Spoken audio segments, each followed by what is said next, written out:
Namaskar, welcome to the new video. So, this video is actually related to the classification of forces.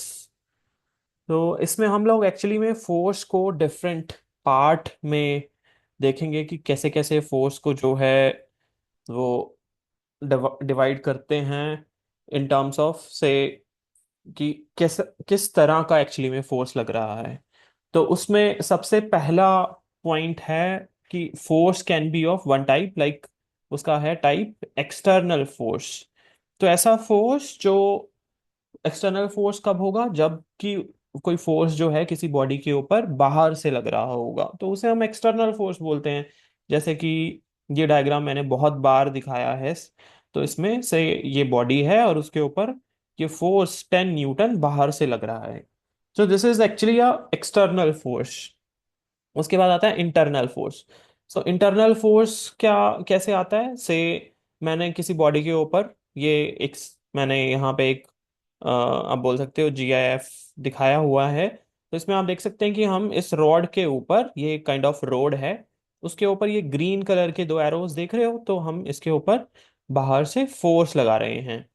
और इस force के लगने से हम देख रहे हैं कि जैसे ही हम इस बॉडी को बीच में से काट रहे हैं, तो काट के देखने पे क्रॉस सेक्शनल एरिया पे हम ये देख पा रहे हैं कि इस बॉडी के अंदर इंटरनली कुछ फोर्सेस, सपोज मैंने इसको इस तरफ से काटा, तो इस फोर्स, ये वाला जो ग्रीन वाला फोर्स हो जाएगा, इसको बैलेंस करने के लिए इंटरनली इस फोर्स के इक्विवेलेंट आप बोल सकते हो इसका टोटल सम जो होगा।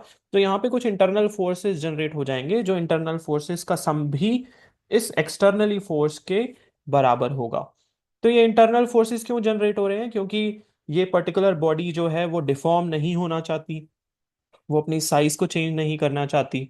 बट हम बाहर से एक्सटर्नल फोर्स लगा के कर क्या रहे हैं? यही तो चेंज करने की कोशिश में है। तो इसी वजह से ये जो बॉडी है ये इंटरनल फोर्स जनरेट करती है।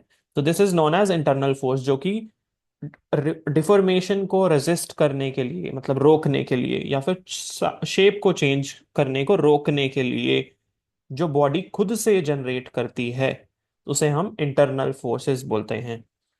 उसके बाद अगले तरह का फोर्स है जिसे बोलते हैं एक्टिव फोर्स। एक्टिव फोर्स वो फोर्स होता है जो कि किसी बॉडी को मूव करेगा या उसके शेप को चेंज करेगा। ऐसे तरह के फोर्स को हम एक्टिव फोर्स बोलते हैं। तो आप यहाँ देख सकते हो कि हमने सपोज ये फोर्स लगाया हुआ है, इस जिस आप मेरे एरे पॉइंटर एरे की तरफ देख रहे हो, तो क्या हो रहा है, हम एक फोर्स लगा रहे हैं जिसकी वजह से ये इस बॉडी को या तो मूव करेगा या फिर दूसरा हमने एक एग्जांपल दिया हो जिसके अंदर हमने इस बॉडी को नीचे से फिक्स कर रखा है। तो इसकी वजह से ये बॉडी की इस फोर्स की वजह से इस बॉडी की शेप चेंज हो सकती है। अगर ये मूव ना हो सकता है कि इतना फोर्स लग जाए कि ये थोड़ी डिस्टॉर्ट हो जाए, उसकी शेप चेंज हो जाए। तो ऐसे फोर्सेस जिनकी वजह से कोई बॉडी या तो मूव हो जाए या फिर उसका शेप चेंज हो जाए, उन्हें एक्टिव फोर्सेस बोला जाता है। वेर इन पैसिव फोर्स क्या होते हैं? जो ऐसे फोर्स जो कि सपोज मोशन को रोकते हैं। तो यहाँ पे आप देख रहे हो कि इस बॉडी के ऊपर हम फोर्स लगा रहे हैं, तो नीचे से जो फोर्स आएगा, इसको हमने नीचे से फिक्स किया हुआ है, रेड लाइनें जो मैंने दिखा रखी हैं। तो एक अपोजिट डायरेक्शन में फोर्स आएगा, जिस डायरेक्शन में हमने फोर्स को लगाया हुआ है उससे अपोजिट डायरेक्शन में एक फोर्स आएगा।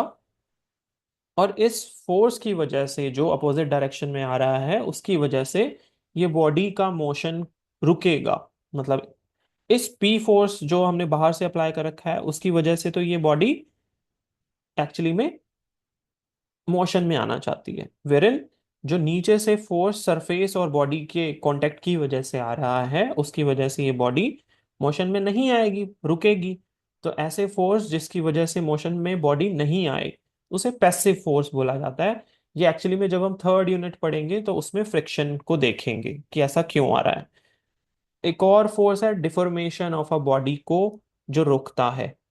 तो सपोज कोई एक जैसे हम यहाँ पे इंटरनल फोर्सेस ही देख रहे हैं, तो ये इंटरनल फोर्सेस एक्चुअली में क्या कर रहे हैं, इस बॉडी को डिफॉर्मेशन से रोक रहे हैं। तो ये जो इंटरनली फोर्स जनरेट हो रहे हैं उन्हें हम एक्चुअली में पैसिव फोर्स बोल देते हैं। और ऐसे ही इनर्शिया मैंने यहाँ पे लिखा हुआ है, तो inertia is also an example of passive force. कि जैसे मैंने पिछली वीडियो में भी ये बताया था कि कोई भी बॉडी जो है, वो अगर हम बस में बैठे हुए हैं तो हम उसी रेस्ट पोजीशन में रहना चाहते हैं। तो मतलब हम अपने मोशन को रोकना चाहते हैं।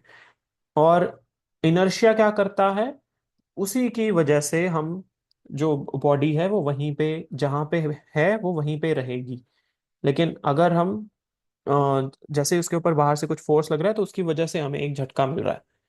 तो वो अल्टीमेटली में क्या कर रहा है, हमें मोशन में आने से रोक रहा है। तो this is also a kind of a passive force. चलिए आगे चलते हैं और क्लासिफिकेशंस देखते हैं। तो अगली तरह का फोर्स है जिसे हम बोलते हैं एक्शन एंड रिएक्शन। तो यहाँ पे मैंने एक इमेज दिखाई है जिसमें कि एक वॉल है, मतलब दीवार है, और उसके ऊपर एक आदमी अपने हाथों से फोर्स लगा रहा है। तो वो जो खुद से फोर्स लगा रहा है उसे हम बोलते हैं एक्शन। जबकि जो बॉडी, ये वॉल है, ये कहीं मूव तो हो नहीं रही है, इसका मतलब ये एक जगह पर ही है। ऐसा क्यों है? क्योंकि जितना हम इसके ऊपर एक्शन लगा रहे हैं, ये जो वॉल है उतना ही वापस एक रिएक्शन फोर्स हमारे ऊपर लगा रही है। इसी वजह से जो हमारा फोर्स एक पर्टिकुलर डायरेक्शन में, जिसे हम एक्शन बोल रहे हैं, और जो रिएक्शन अपोजिट डायरेक्शन में आ रहा है, वो एक अपने आप आपस में एक दूसरे को नलिफाई कर दे रहे हैं। मतलब कि इनका जो नेट इफेक्ट है वो जीरो आ रहा है। तो इन्हें ही बोलते हैं एक्शन एंड रिएक्शन। तो ये न्यूटन के थर्ड लॉ से बना है कि अगर हम एक्शन करेंगे, कोई बॉडी अगर स्टेशनरी पोजीशन में है, रेस्ट पे है, तो वो वापस से reaction, equal and opposite reaction हमारे ऊपर लगाएगी। तो ये हो गया action and reaction. Where an third, एक और कैटेगरी है अट्रैक्शन एंड रिपल्शन। तो इसके लिए मैंने यहाँ पे मैग्नेट को दिखाया है। तो आप देख रहे हैं कि मैग्नेट, दो मैग्नेट हैं, और उसका एक पोल है साउथ, दूसरा पोल है नॉर्थ। साउथ नॉर्थ पोल आपस में एक दूसरे को अट्रैक्ट कर रहे हैं। और वेरन अगर सेम पोलैरिटी के होते, नॉर्थ नॉर्थ पोल, तो वो एक दूसरे को रिपेल करते। तो this is an attraction and repulsion forces. आगे चलते हैं। तो फर्दर क्लासिफिकेशन फोर्सेस की हैं टेंशन एंड थ्रस्ट। तो टेंशन क्या होता है, थर्स्ट क्या होता है? तो टेंशन एक्चुअली में, जैसे मैंने ये यहाँ पे एक इमेज दिखाई हुई है, तो इसमें आप देख रहे हो कि ये दो पर्सन हैं जो कि अपने हाथ में रस्सी को पकड़े हुए हैं। तो रस्सी is actually, rope is actually a flexible connector. तो यहाँ पे सिर्फ एक रोप नहीं है, इसकी जगह पे स्ट्रिंग भी हो सकता है, केबल भी हो सकता है। मतलब कोई भी ऐसा फ्लेक्सिबल कनेक्टर हो सकता है जिसको हम लोग एक्चुअली में क्या कर रहे हैं, इन रस्सियों को हम एक्चुअली में क्या कर रहे हैं, पुल कर रहे हैं, खींच रहे हैं। तो ये दोनों जो बंदे हैं, दोनों ही जो लड़के दिखाए हुए हैं हमने, ये आपस में इस रस्सी को अपनी अपनी तरफ खींच रहे हैं।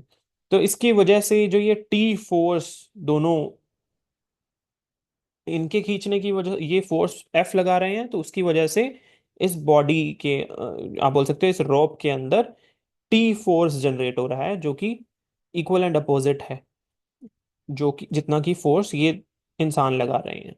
तो ये जो टी फोर्स जनरेट हो रहा है इस रस्सी के अंदर, उसे हम बोलते हैं टेंशन। टेंशन इन अ रोप। तो ये एक्चुअली में पुलिंग फोर्स है। Tension is actually a pulling force. उसके बाद आते हैं थर्स्ट। थर्स्ट जो है वो एक्चुअली में काइंड ऑफ, आप बोल सकते हो कि यहाँ पे आप देख रहे हो कि हमने एक एयरक्राफ्ट दिखाया हुआ है।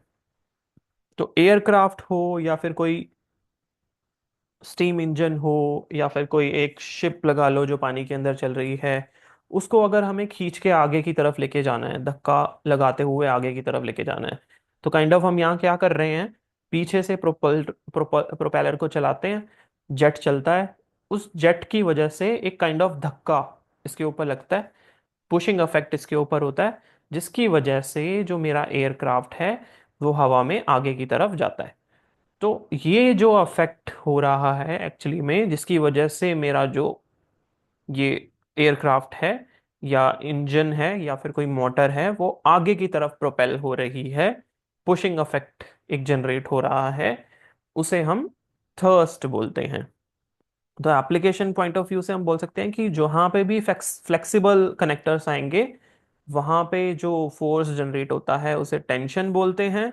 जबकि जो प्रोपल्शन सिस्टम्स हैं उनके अंदर जो फोर्स जनरेट होता है जिसकी वजह से वो पुशिंग अफेक्ट जनरेट होता है और वो बॉडी आगे जाती है, उसे हम थर्स्ट बोलते हैं। Let's conclude this video. तो अभी इसके बाद हम आने वाली वीडियोस के अंदर फर्दर से फोर्स के बारे में और पढ़ेंगे कि किस तरह के डिफरेंट फोर्सेस और हो सकते हैं। So that's all for this video. Thank you for listening. Have a nice day.